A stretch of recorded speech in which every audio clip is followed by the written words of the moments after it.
อ๋อสบายดีเนาะหมู่เพื่อนทั้งหลายมื้อนี้อยู่กับช่อง FX PCP ไซลาเนาะ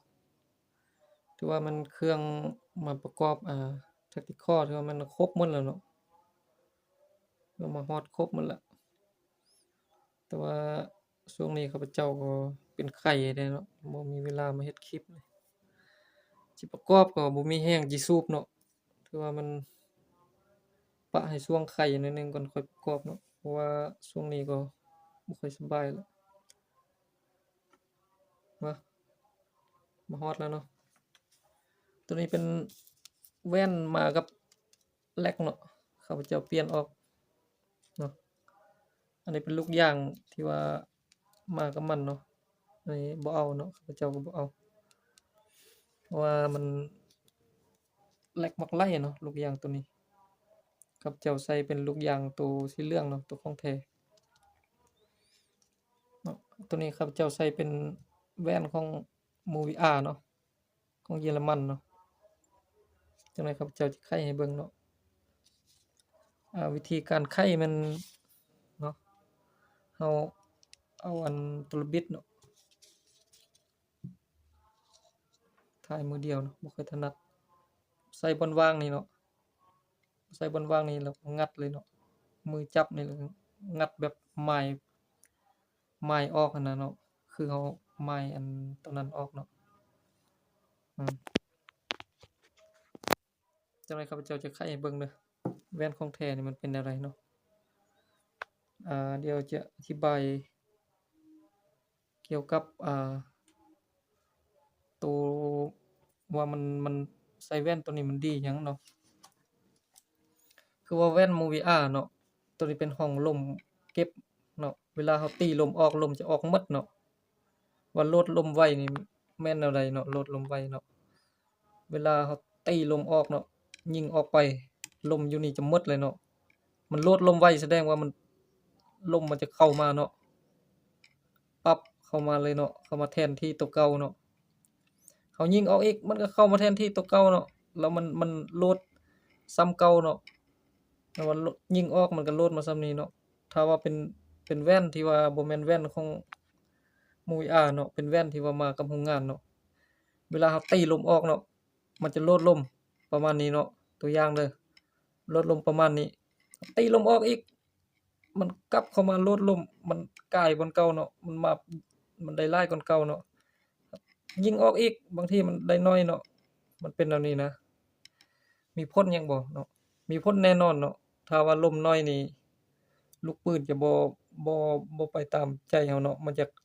ตกไวก่อนกำหนดเนาะถ้าว่ามันโลดลม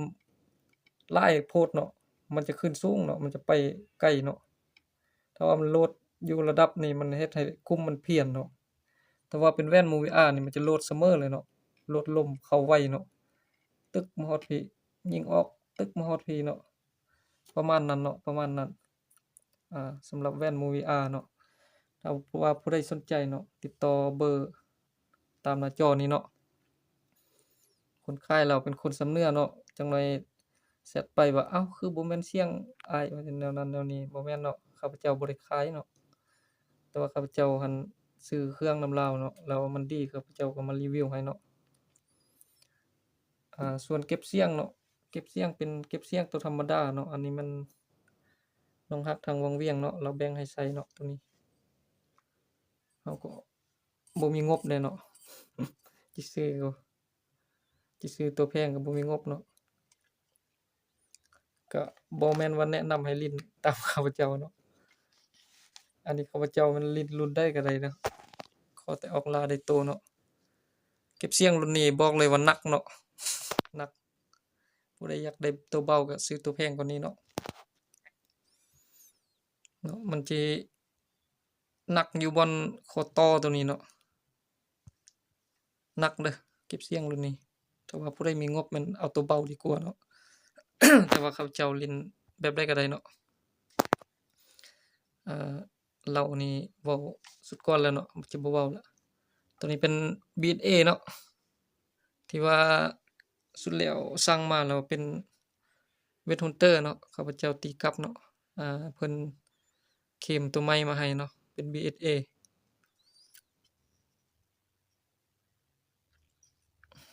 บัดเดียวกล้องบ่โฟกัสเนาะ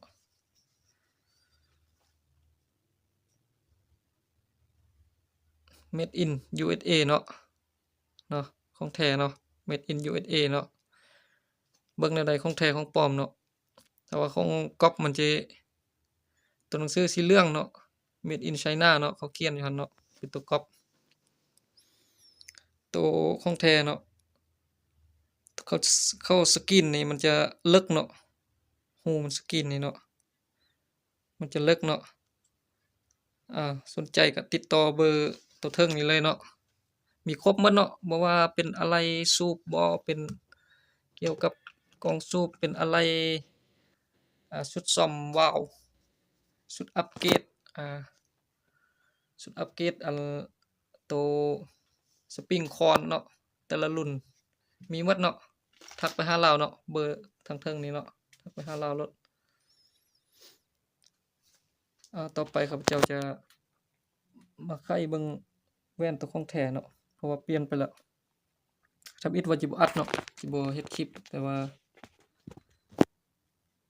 FC ก็ขอมาหลายก็เลยจัดไปเนาะเราจะไม้ตัวนี้ออกเนาะไม้ตามอันนั้นเนาะจะบ่เห็นเนาะเวลาไม้นี่มันข้าพเจ้าถ่ายมือเดียวเลย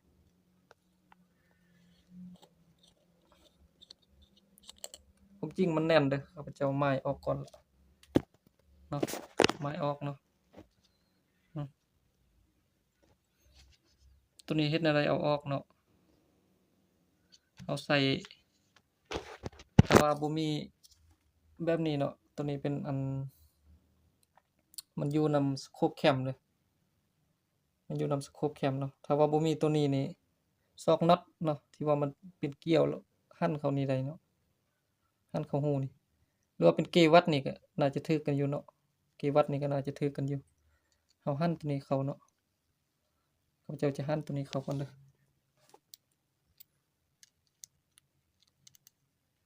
ลำบากเนาะถ่ายมือเดียวเราบ่มีตัวตั้งอันนั้นเด้เนาะประมาณนี้เนาะแล้วเฮ็ดแนวใดเนาะเฮาดึงออกเลยเนาะดึงตัวนี้ออกเลยเนาะข้าพเจ้าจะดึงออกเลย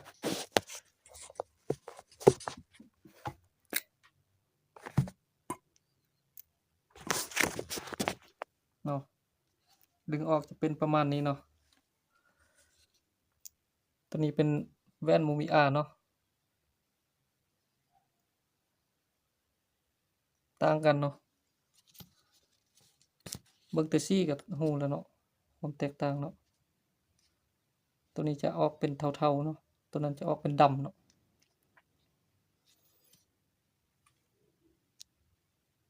นี่เนาะตัวของแท้ที่ว่าใส่ไปแล้วเนาะ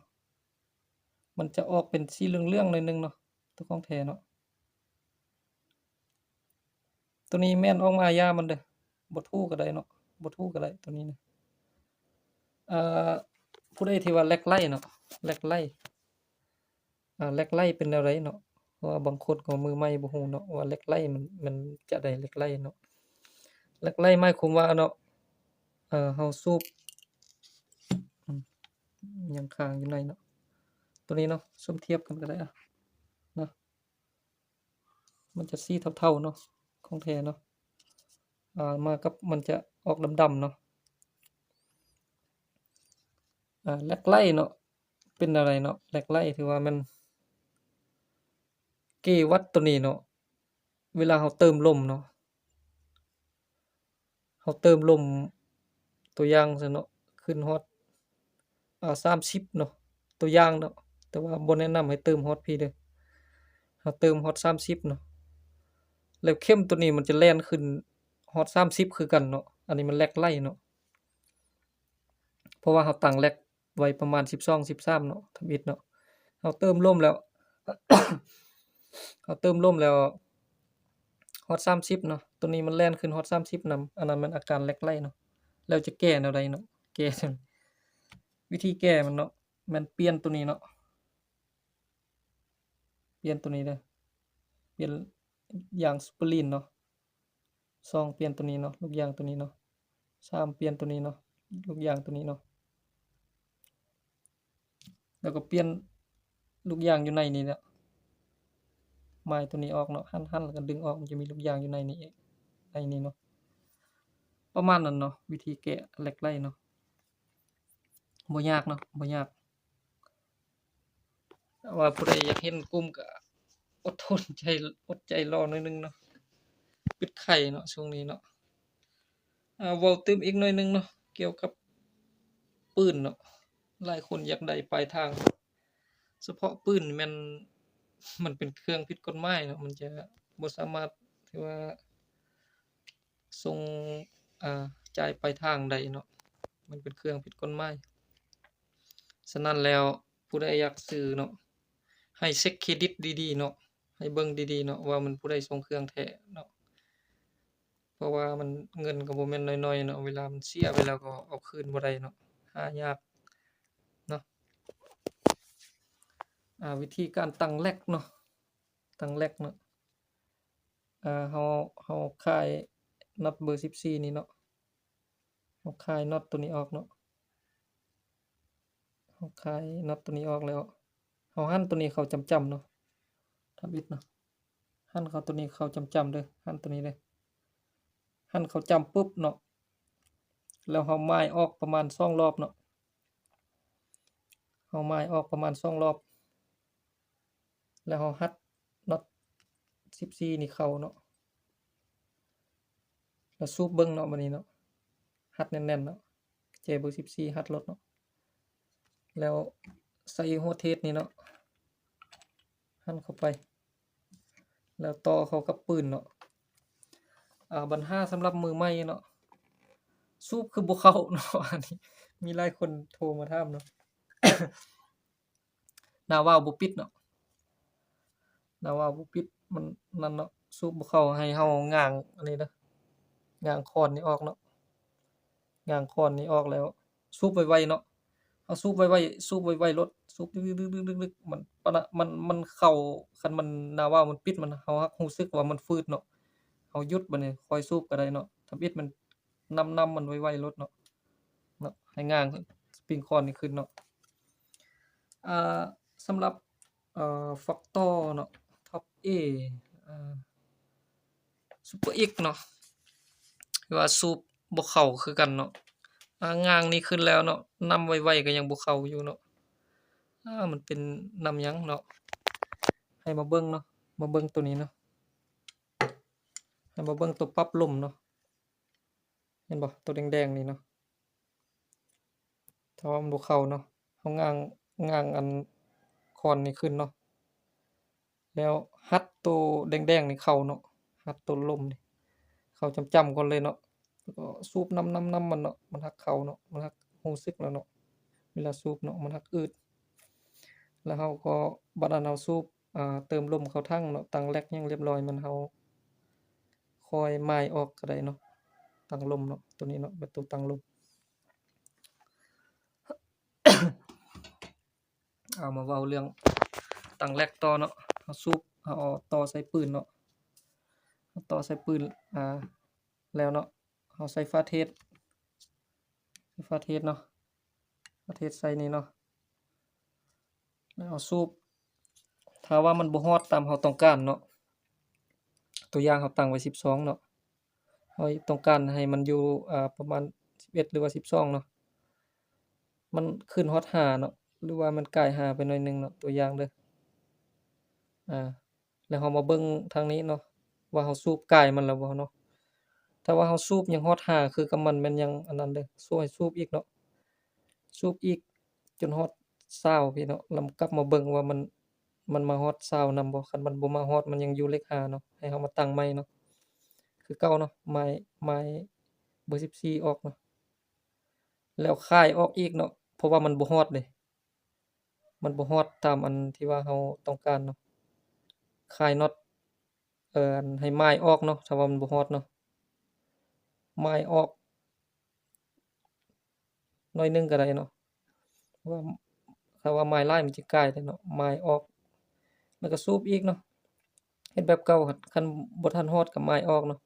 ถ้าว่ามันก่ายเนาะมันก่ายมาอยู่15เราต้องการ12เนาะคือเก่าเนาะเราไม้น็อตเบอร์14แล้วเราหัดตัวนี้เข้าเนาะ หัดเข้าเนาะสำหรับมือใหม่เนาะอันนี้ข้าพเจ้าบอกเนาะเฮาหัดตัวนี้เข้าเนาะแล้วแร็กมันก็จะลงมาเนาะแต่สำคัญให้เบิ่งเบื้องนี้เนาะบ่ให้มันอยู่ซ้ำกันเด้อเบื้องนี้ต้องให้ใกล้เบื้องนี้เด้เวลาสูบตั้งแร็กเนาะลมเบื้องนี้ต้องให้มันใกล้เบื้องนี้เนาะก็สิประมาณนี้เนาะ ผู้ใดอยาก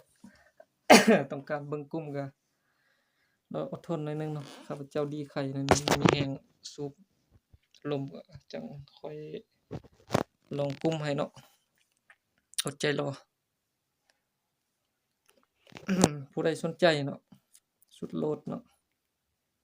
เพราะว่าเป็นอุปกรณ์เครื่องลมเนาะเครื่อง PCP ต่างๆก็ติดต่อเบอร์ทางเทิงนี่เลยเนาะส่งเครื่อง 100% เนาะอันนี้ข้าพเจ้าสั่งนำลาวหมดเนาะข้าพเจ้าสั่งนำลาวหมดเนาะ